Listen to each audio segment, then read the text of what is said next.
amis, encore bonjour, bonsoir. Je ne sais pas quand est-ce que vous écoutez cette capsule, mais je suis très content d'être encore avec vous pour partager ce capsule sur la construction de vos associations nationales. Ma prière, c'est que cette capsule puisse vous encourager dans tout ce que vous êtes en train de faire pour que votre association nationale de médecins chrétiens, de médecins ou de dentistes chrétiens puisse devenir une association viable, euh, pérenne, une association qui puisse impacter votre nation et votre vie personnelle. Euh, Aujourd'hui, je voudrais parler de comment commencer, commencer une association nationale. Et c'est toujours un grand défi d'être pionnier quand on veut commencer quelque chose là où il y a rien. C'est toujours un grand défi. Euh, et c'est bien de pouvoir partager les expériences de ceux qui ont déjà précédé.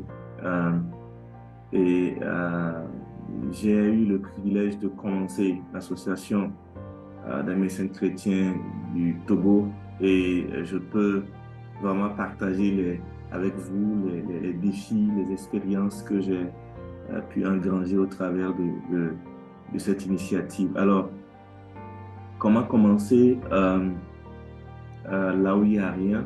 Je pense que la première chose, c'est la prière.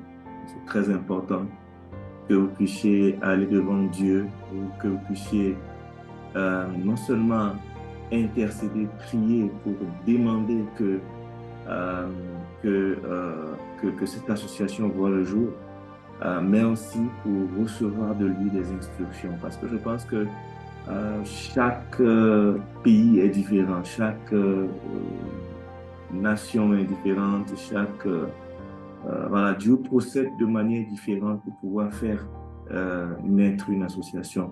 Et lui, il a la stratégie. Il a la stratégie. Nous voyons au travers de la parole de Dieu combien Dieu a donné des stratégies aux gens pour pouvoir commencer une œuvre. Euh, voilà, donc regardez un peu l'histoire de Josué, de la conquête de Canaan. Dieu a donné des stratégies et a encouragé, il a donné des stratégies à Josué. Donc, je vous encourage à aller devant la face de Dieu, à prier, si nécessaire même dans le jeûne, et à demander, Seigneur, j'ai à cœur de voir une association nationale pérenne, efficace. Quelles sont les stratégies pour rassembler les gens? Euh, alors, la première chose que vous pouvez faire, c'est d'abord en parler à des amis, partager votre vision à des amis. Euh, alors, il va falloir d'abord que la vision soit claire dans votre tête. Qu'est-ce que vous voulez faire? Qu'est-ce que vous voulez faire? Dans mon cas, j'avais observé autour de moi que nous étions plusieurs dans ma promotion à sortir à être chrétiens, mais que nous étions dispersés, chacun de son côté, chacun se cherchait. Et je dis, mais c'est pas normal parce que les gens de sectes pernicieuses, les francs-maçons, etc., se retrouvent, se mettent ensemble en tant que médecins, et puis ils font les choses, ils arrivent à provoquer un bien-être personnel et aussi à impacter autour d'eux. Alors, pourquoi nous, les frères et sœurs rachetés par le sang de Jésus-Christ, nous sommes si dispersés? Pourquoi nous, qui avons le même esprit le Saint-Esprit, nous sommes si dispersés? Alors, j'avais ce fardeau dans mon cœur de voir les médecins se rassembler, s'édifier, s'encourager, euh, voilà, et se donner la main pour pouvoir s'entraider comme dans la première église et aussi impacter, bénir la nation, voilà, se faire sentir son présent et apporter quelque chose d'autre. Et ça, c'est ce qui est passionnant. Donc, il faut que ta vision soit claire. Qu'est-ce que tu veux voir?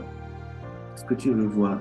Et ça, je crois que c'est la seconde chose. Après l'intercession, il faut que la vision soit claire. Qu'est-ce que je veux voir? À quoi est-ce que j'aspire?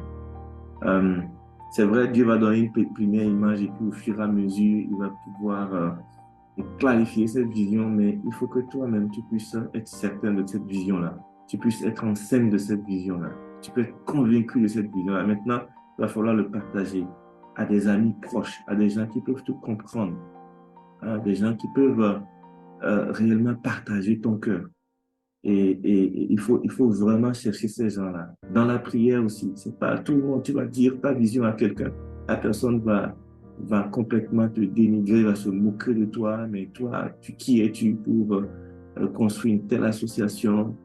Euh, mais Dieu appelle les gens. Dieu appelle les gens, quelle que soit leur faculté, hein. Il a appelé Gédéon, qui avait peur, hein. Il a dit, vaillant héros, Dieu appelle les gens pour les envoyer. Moi, Dieu m'a appelé alors que j'étais encore interne. J'avais des difficultés à finir mon internat et Dieu m'a dit, oui, tu vas construire cette association. Je dis, non, Seigneur, c'est pas moi, pas moi. Moi, j'ai pas, il faut aller chercher un professeur d'université, il faut chercher des gens qui ont l'apparence de briller, etc., qui ont le aura, qui ont des trucs. Va chercher quelqu'un d'autre. Et le Seigneur dit, c'est toi que je veux. Et, et il m'a choisi. Et franchement, il ne faut pas partager ça à tout le monde. Il faut prier, il faut aller vers des gens qui sont proches de vous et partager. Et puis, dis, mais est-ce que tu es intéressé? Est-ce que vous êtes intéressé? Ce que moi j'avais fait à l'époque, c'était une première étape, mais bon, j'avais fait une sorte de fiche, comme de fiche d'enquête. J'ai présenté un peu la vision. Et puis, j'ai demandé aux gens de cocher s'ils étaient intéressés. D'abord, la vision m'intéresse, je veux être membre de l'association. Deux, la vision m'intéresse, je veux être leader, je veux être parmi ceux qui mettre cette association en place. Trois, la vision m'intéresse, mais je ne veux pas m'impliquer, je veux juste peut-être prier pour toi. Et quatre, la vision ne m'intéresse pas. Alors, j'ai fait une petite fiche d'enquête que j'ai distribuée aux gens, aux médecins, aux étudiants en médecine que je connaissais. Et puis voilà, les gens certains se sont intéressés, c'était on cherchait à être des leaders. Et c'est avec ces gens-là qu'on a pu on a commencé à réfléchir sur les tests, sur ce que nous allons donner, la forme que nous allons donner à cette institution. Euh, mais plus encore, je pense qu'une des, une des, un quelque chose d'important par rapport à commencer, c'est aussi partager cette vision aux âmes que vous gagnez. Hein. Vous savez, les camarades que vous amenez au Seigneur, euh, les gens à qui vous avez prêché l'évangile et qui sont, en fait, comme vos enfants dans la foi. Ou peut-être des gens avec qui vous partagez la parole de Dieu et que vous édifiez, vous êtes en train de les former comme disciples. Je pense que c'est encore plus efficace. C'est, dans mon expérience, partager cette vision à des disciples et les amener à l'intérieur de la vision est encore plus extraordinaire parce que les disciples sont des gens beaucoup plus attentifs et des gens qui vont vraiment vous aider et travailler avec vous. Donc, partagez la vision. Voilà, partagez la vision. Voilà. Donc, intercéder, écouter Dieu, partager la vision. Et, et, et ensuite, ensuite, quand vous avez un nombre, vous n'avez pas besoin d'avoir un grand nombre pour commencer. Beaucoup de gens, moi aussi, j'ai fait cette erreur, hein. J'ai voulu rassembler tout ce que je connaissais. Et à chaque réunion, j'envoyais des messages à tous ceux que je connaissais comme médecins chrétiens, ce que moi-même j'avais défini comme ça. Et puis, quand j'entendais, on dit, ah, lui aussi, il est chrétien, à chaque réunion. Et il y a certaines personnes qui me disent, mais foutez-nous la paix, vous me fatiguez, j'ai des messages, même la nuit, j'ai tout le temps, vous m'invitez à désespérer. Ne cherchez pas le grand nombre, ne cherchez pas à rassembler tout le monde. Non. Quand vous allez prier, quand vous allez commencer, Dieu va vous connecter à des hommes de paix, à des hommes réellement qui ont envie de faire quelque chose ensemble avec d'autres personnes et qui ont envie de faire quelque chose pour Dieu. Vous allez être connecté à ces gens-là. Dieu va vous attirer des gens. C'est lui qui fait, c'est lui qui fait. C'est lui qui crée des connexions divines. C'est pour ça que vous devez vraiment être des hommes et des femmes de foi qui prient et qui font confiance en Dieu. Dieu va vous connecter.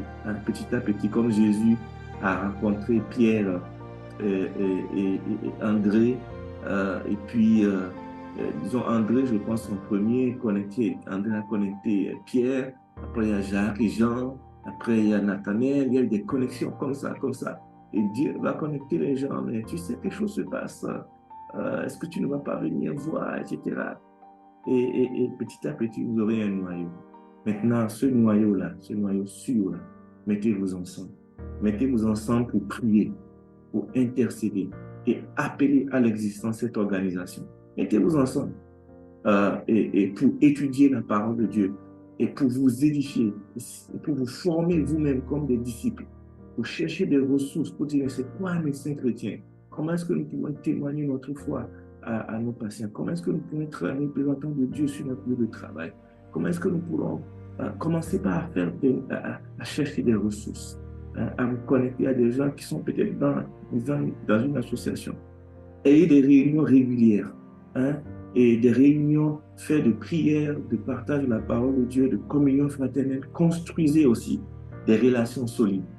Quand vous venez prier, ne soyez pas simplement en train d'être extérieur, mais écoutez-vous, partagez vos fardeaux, vos défis, encouragez-vous, connaissez les uns chez les autres.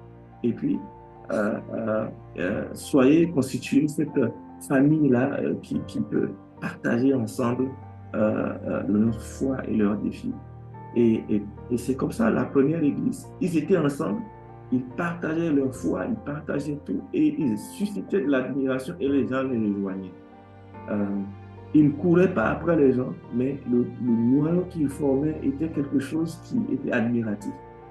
Alors, le petit que vous êtes, le petit que vous pouvez faire, rendez-le beau, rendez cette communion-là attrayante, rendez cette relation-là que vous avez attrayante. Quand vous voit joyeux, en train de partager la parole, en train de vous encourager dans vos études, dans votre vie professionnelle, et qu'on dit, waouh, c'est beau ces gens, vraiment, je veux les rejoindre, je veux aller mais qu'est-ce qu'il y a là-bas?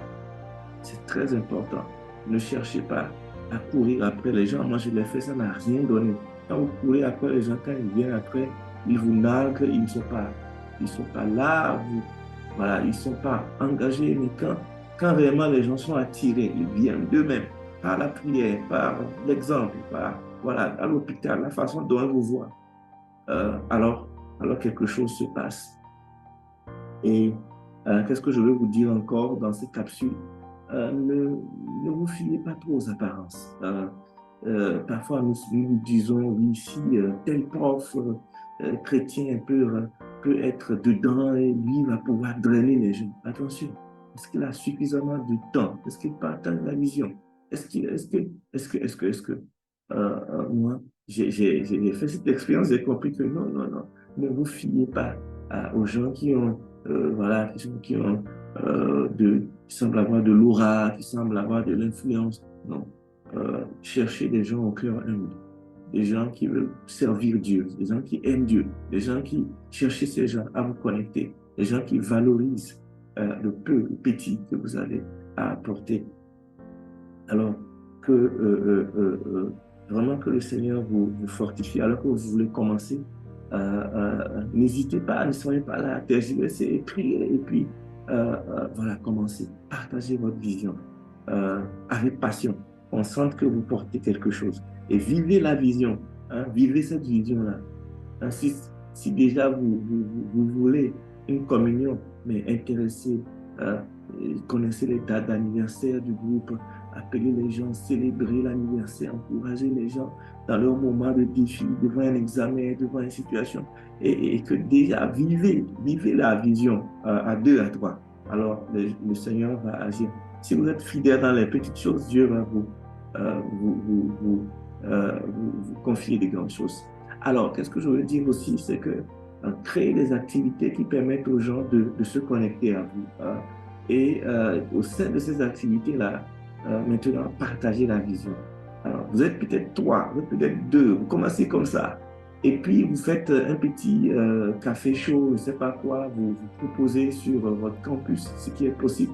Vous cotisez, vous achetez des croissants, en fait, vous achetez du café, un peu du sucre et tout, et puis vous offrez un petit café aux gens sur le campus, les étudiants qui arrivent, vous disent, mais tu peux prendre ça, et puis dis, mais vous, c'est qui, qu'est-ce qui vous fait faire ça? Nous, c'est l'association des lycées chrétiens de Togo, bon, disons, de votre pays, excusez-moi.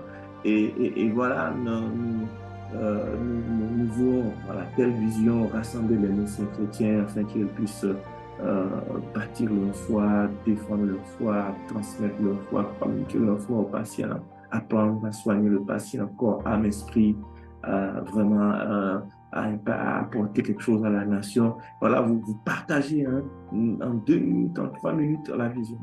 Et peut-être vous pouvez préparer un petit prospectus pour que les gens puissent aller lire après, mettez les contacts. Alors, nous avons telle réunion, à tel endroit. Si vous êtes intéressé, vous pouvez participer. Alors, c'est comme ça que vous pouvez commencer votre association nationale. Beaucoup de gens veulent faire quelque chose dans leur pays, mais ils n'y arrivent pas. Voilà quelques astuces. Alors, prochainement, dans la prochaine capsule, je vais vous parler des caractéristiques des pionniers. Qu'est-ce que vous devez avoir à l'intérieur de vous si vous voulez être un bon pionnier? Que Dieu bénisse votre association. Elle sera belle, elle va naître, elle va grandir, elle va impacter. Soyez bénis, à bientôt.